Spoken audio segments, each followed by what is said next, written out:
The following program was provided by an independent producer solely responsible for its content. The opinions expressed do not necessarily represent the views of this station, its staff, board of directors, or underwriters.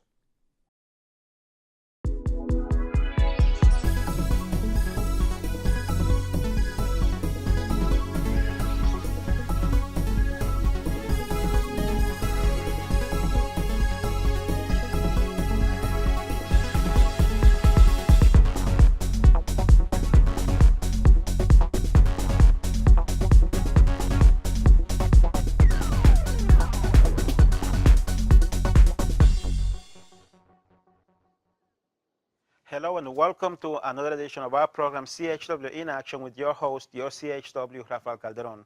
Today, as every week, is a special TV show because I have a special guest. I have D Rok with us, and I have been following and admiring his work and his art for many years. He was with us a long time ago, and he's back. So let us say welcome to D Rok. D Rok, how are you? How you doing? Thank you for coming back. Thank you so much. Okay. Now, I know you as D Rok, but what is your full name? What is your title? My full name is Daniel Swain.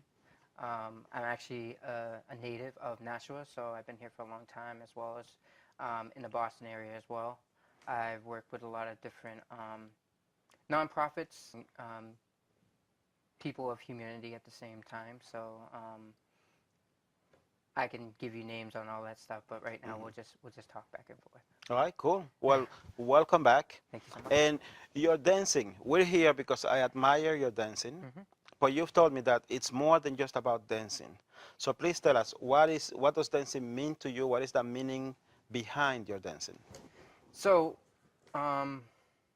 it's not just me, but a lot of people believe that your self-expression is your dance. So it could be from painting, it could be from singing at the same time, of what you love to do. And doing what you love to do is the highest vibration in life. So it brings you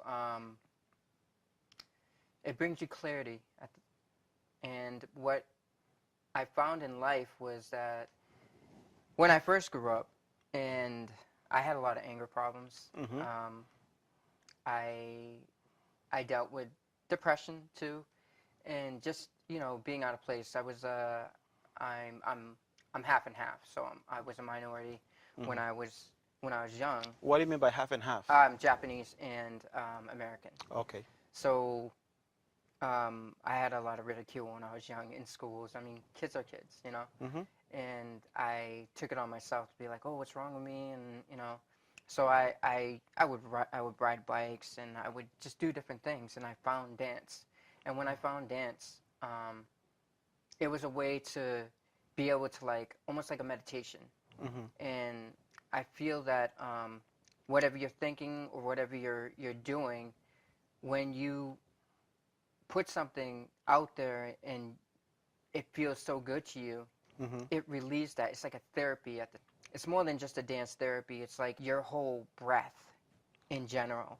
You're breathing this dance, and you're thinking about, oh, this is who I am. This is my spirit being able to express itself. More than just your physical self. I believe I'm a dancer. I've been dancing for years.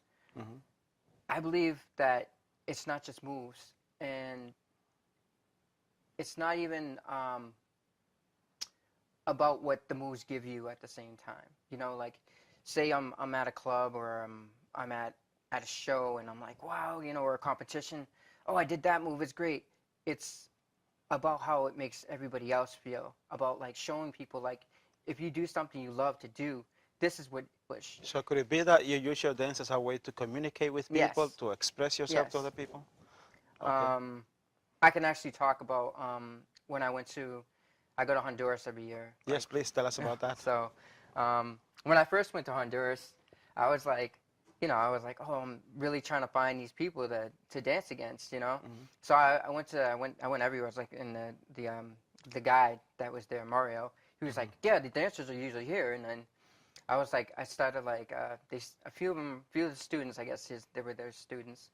They started dancing, and I was just like, oh, okay, and then I started dancing, and they were like, oh, you dance very good. We're going to introduce you to our teacher. They knew a little bit of English, but through the dancing, it's actually a way I communicated. It's a universal language, you know? Right. So I'm like thousands of miles across the world and still being able to communicate through the dance. That's amazing. So you went from Nashua Mm-hmm. to Honduras and you didn't speak English. Not at all. And through dancing, you were able to connect. Mm-hmm. Okay, so now what do you guys do in Nashua? Because I know what you guys do, but I Okay. want you to tell the audience. So I work with a nonprofit called Positive Street. I'm sure everybody in Nashua and Manchester and a lot of the other areas, even Boston now, have heard about Positive Street and all the great positive things it does. I also work with the kids at PAL, PSA Hype, or Poems, as I could say, it's the group name for them. And they do a lot of amazing things. I go in there and I just be a kid again too, and I also learned that dance is very, very precious, and precious to them to be able to shine with their dance, no matter what they're doing, even if they're just lip syncing at the same time through their dance. You know, each thing is priceless. You know. I agree. So when you go to Honduras, do you teach these kids how to dance? Is that what happens? So these kids now in Honduras, they're since I've been back, we actually held a competition last year, and they were hosting the competition. And one of the crew members from out there, one of my brothers, pretty much, because I'm also part of their crew. Lost Microchip, how you doing? Just give him a shout out at the same time. And Involved to Impact as well. So yeah, they had a competition and they brought their other people from Catacombos. So we actually throw a huge, like, kind of like the Positive Street Art event that we have here. We kind of threw like a mini event like that and involved the public of dancers and our community at the same time. So it was very successful, you know. I don't think it made a great big impact, but for them, it was such an impact. And for them to be able to have their own event, host their own event, and, you know, just be able to have a voice in their community. That is so very nice. You know, that's why I wanted to talk to you about coming on the TV show. I want to talk to you about what you guys do, mainly what you do, because I really admire your dance. I cannot move the way that you move. I can tell you that. Maybe when I was younger, but not now. And as in our conversation, like I told you, I work now at this elementary school. I work with kids. And I showed them the video that we made for one of my students. Well, not my students, but one of the kids I work with. You know, it was his birthday. You were very nice, and you did a nice dance for him. He loved it. And I can tell you that I heard the kids talking in the hallway about how does he do that? You know, when can you bring him to school? We want to see him dance.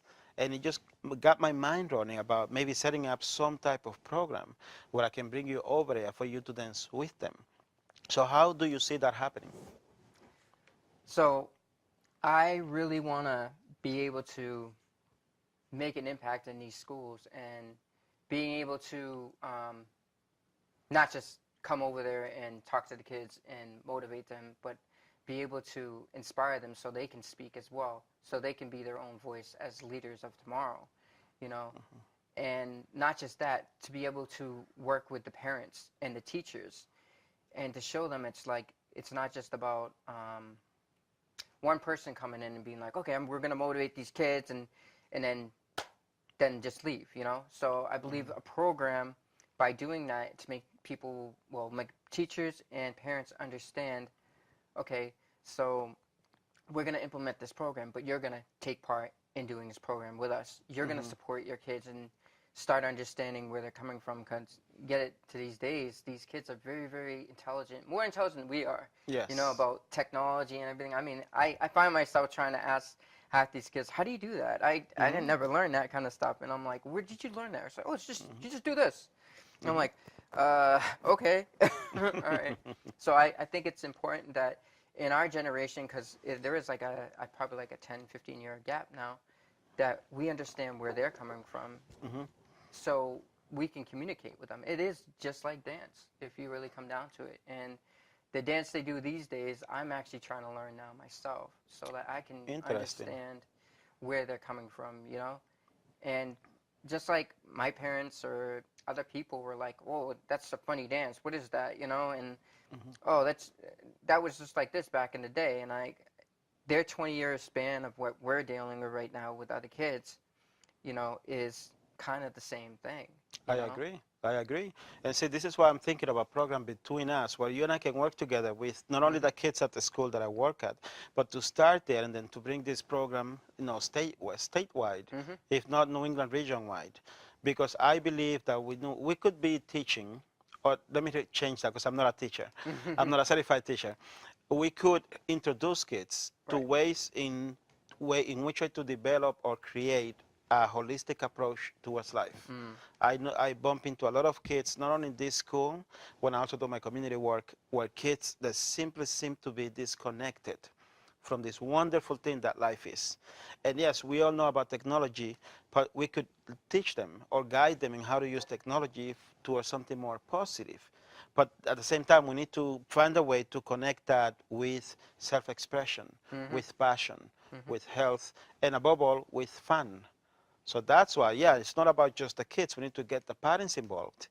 And that's why when we were talking earlier before the cameras went on, I was telling you about the CHW Forever Spirit of Life philosophy because it has 8 areas. And one of those areas, yeah, one is education, but the other one is family and friends.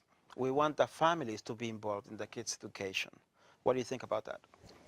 I think by throwing basically any kind of event, it doesn't matter what location, to involve the families. So it's more than just, oh, it's a school function where only kids from school can come.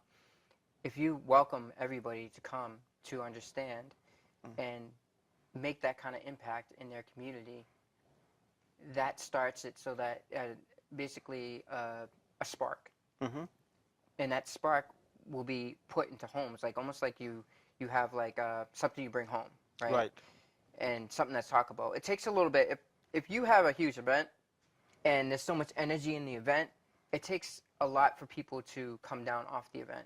What we want to do is have that event, have people in panels be able to answer questions, of course, but make it a fun event, but also let it sink in. So when they go home, okay, we're having this event, but this is what we want to do. We don't want to just have an event and that's it. Like most people do that. They have like a huge event, motivational speaking event or something, and I'm not downing that. But what it takes is something that is not stagnant. Something ongoing. Yep. Something that progresses. Yep. So you have to build that. And what we're trying to do is build in our communities. We're not just trying to be like, okay, damn, I'm making an impact and that's it. You know, sorry about that. No. and that's just part of the work. The real work is how to take all these people that don't know how to lead or are trying to find a way and show them, okay, this is what we could do. Oh, this is what you're good at doing? Okay, do this and do this. Oh, you work already in the community too? You just need some people behind you? Okay, you know? And that's what we have to do. That involves the whole wheel of life. Yes, and it starts with the family. And when it comes to school, we need to start with the students. We need to connect with the student in a way to get into the family, and so then get the family involved and maintain their excitement to be involved. You told me a story, if not an example, of a young girl that you're teaching how to dance, and her mom. Can you tell us about that? So I work with my kids, of course. I really cherish and love them. They're not my kids, but I have them at that time. So what one of the girls, the students usually have is their parents come a little earlier to come pick them up, and she always does. It's like she wants to have her mom come in while she's doing her solo. She's like, can I do my solo when my mom comes? And usually her mom comes in around about the time she's gonna pick her up, and she's in the middle of her solo, so she gets to be able to show her solo to her mom, and her dancing and singing. She's really talented, you know. And what that does, it creates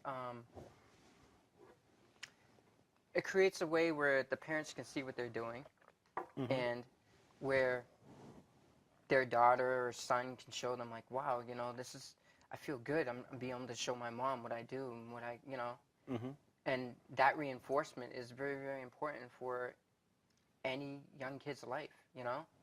Especially, it doesn't matter where you're coming from. Some kids have broken homes and some kids have not by their choice. Their choice right now to better themselves, you know. So if they do have to go back into whatever life they're doing, they have that reinforcement. Like, okay, I don't have to choose to be like that. I can be more, you know. A lot of kids at school, they are dealing with a lot of stuff more than we can even understand. Yes, you know? especially more stuff that we went through when we were growing up. And some of them are even there. They're taking care of their sisters, their brothers. You know, I've talked to a lot of kids, and they're like, "Oh, I gotta go, you know, do this because I go to, you know, my mom's gonna come home from work a little later, so I have to watch, you know, my sister or my brother, you know." And it's really admirable to see that. But when they're there, they're kids, and you're like, wow, you know, I don't know these things about, you know, and think about all the stuff we assume about one kid, and we're like, wow, he's a troublemaker, he does this and does that, but we don't know what's going on at home. Right. We don't know, like, and I feel like that communication gap is a problem. Right, I agree, 100%. So I feel like a program like the Wheel of Life, basically, is going to improve that. Okay. And we want to improve that so that our next generation is able to have the tools to lead and to understand to take care of themselves and to show other people that it can be done. But it takes us to be able to put that into the mix, right? Of course. And I love how you mentioned the Wheel of Life and you talk about future generations. The reason why I use this Wheel of Life, and I like to call it CHW Forever's Wheel of Life philosophy. No, I'm glad that you're saying Wheel of Life, because for me, I make sure I mention CHW Forever's because I'm CHW Forever. Right. CHW Forever is based on my life work as a life coach, and I use my own personal experiences into the Wheel of Life philosophy. My goal is to teach or to introduce kids and adults and whoever is open to it to ways in which they can create, because a child could grow up to teach that, now could use it to teach their kids and their family members, their siblings, and before you know, we have a whole bunch of families within a community getting better because they're practicing this new philosophy. So I love that you're bringing that up. And I also want to ask you a question. Where does your passion come from? Because you're very passionate about your dance. You're very passionate about your kids. I know you're a spiritual guy, and I know we're going to talk about your motivational group in a minute, but I want to know where your passion comes from. That's a good question. I don't know. It's basically when I used to listen to music, I felt like there was a reason behind of performing or whatever was doing to make people happy, you know, to motivate them, to inspire them, and make them understand that all the stuff that you're going through, it's not the end. You have hope.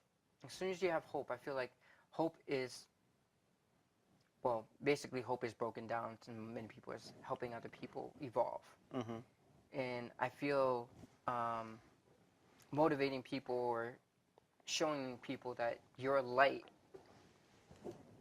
your brightness inside you, the light that you have and that you're bringing out, they can do it too if they choose to do it, you know? I choose to do that through the passion of dance. I love to dance. I love to, you know, just, I don't know, it's hard to explain it. It's just, it's a feeling. It's an emotion. It's like a movement, and it's my spirit soaring when I'm dancing. My thought process when I'm dancing is all the stuff I went through, and in this one moment that I'm doing all these things, my spirit is able to shine and touch somebody, you know, not just of hearing these applause from other people. It's more, and inspire somebody, be like, wow, he does such an amazing thing, and you know. And I find that with kids that dance, when they dance or when they do what they love doing, that makes them high, that raises their life condition at the same time, and that's what we want to do. We want to raise people's life condition Indeed. and show them how to. See, to show them so they can become independent, self-sufficient, and they can do it on their own. Yep. So thank you for answering that question so passionately. Okay. Now, but you dance, but you also want to motivate people. I was watching your YouTube channel, and you talk about motivation, spirituality. You have a men's group. Can you tell us? Yeah. So in my men's circle, I mean, I grew up practicing Buddhism. Buddhism is a way, not a religion. So if anybody is answering and wants me to answer that question, yes. It's a way, it's a choosing. Anything that you love to do at the same time. There's teachings and, you know, pronunciate through meditation and vocal meditation. Vocal meditation through anything that you're doing is the most highest meditation because you're voicing yourself out to the universe. I think it's basically a positive affirmation. That's what I say it is, you know? And when you practice that, you're creating a rhythm in your life, just like dance. You're creating a rhythm and movement into your life where you're like, okay, this is where I want to go. This is where I want to take it. And you're bringing this part of you inside, your highest potential, your highest life condition. And you're bringing that out. And you're also bringing all the karmic retribution or garbage, as you could say, out and facing it and being like, okay, this is what I did, but this is not me. I can change this. And you bring that up at the same time, and you look at him like, okay, I need to overcome this, but I'm not going to condemn myself to this thing. I am much, much more. As soon as you bring that out and you confront your life and then you go forward, there's only place you can go is forward. And that energy, when you're around people, that motivates people to do the same.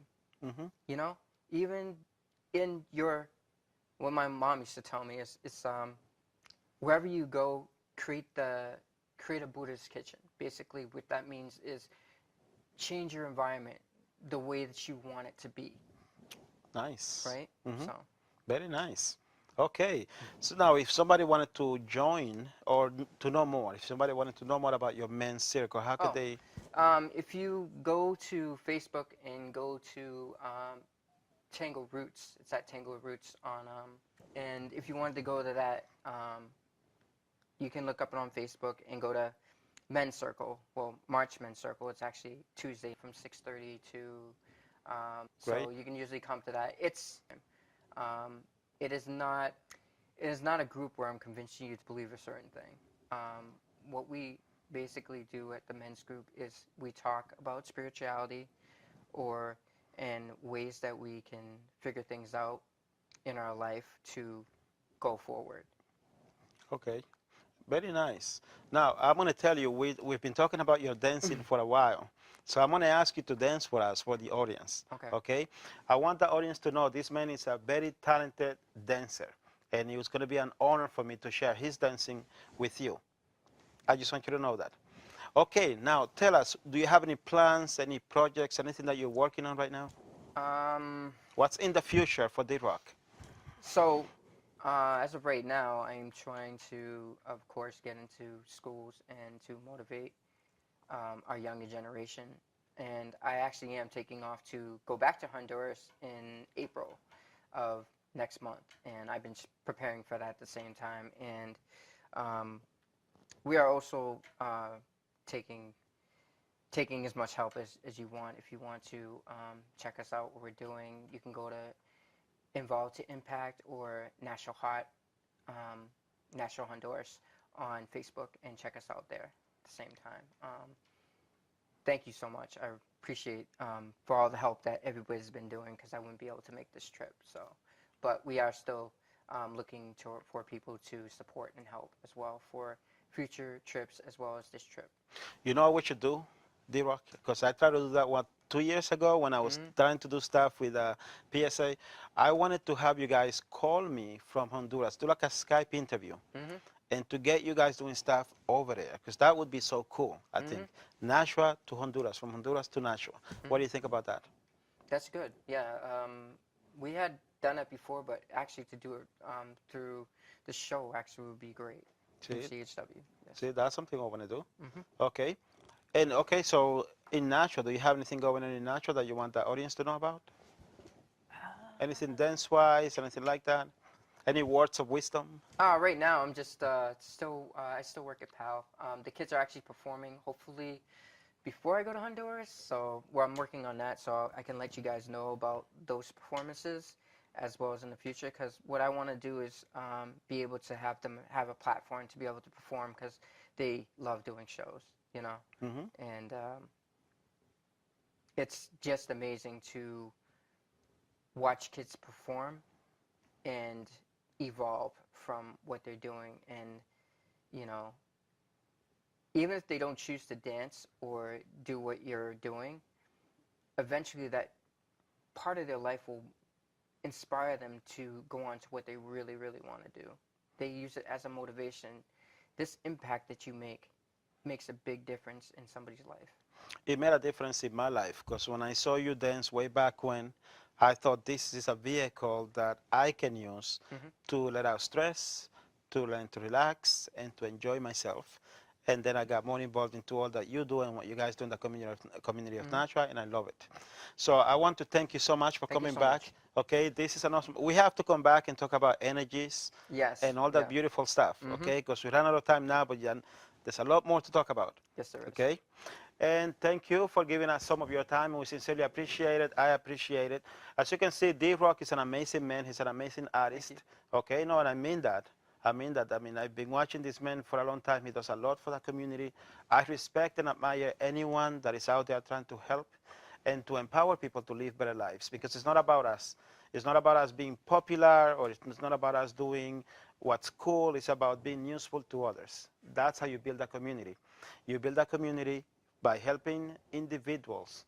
And nowadays, I'm working a lot, and so it's D Rok, with schools. We want to work with kids so that we can work with their parents, so we can work with the whole family, and through these families, build a better community, or a more enlightened community. And with that, I usually say thank you very much for your time, and we appreciate it. But what we are going to do is we are going to see D Rok dance. After he dances, I want to thank you so much for your time. I sincerely appreciate it. God bless you.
Program is provided by an independent producer solely responsible for its content.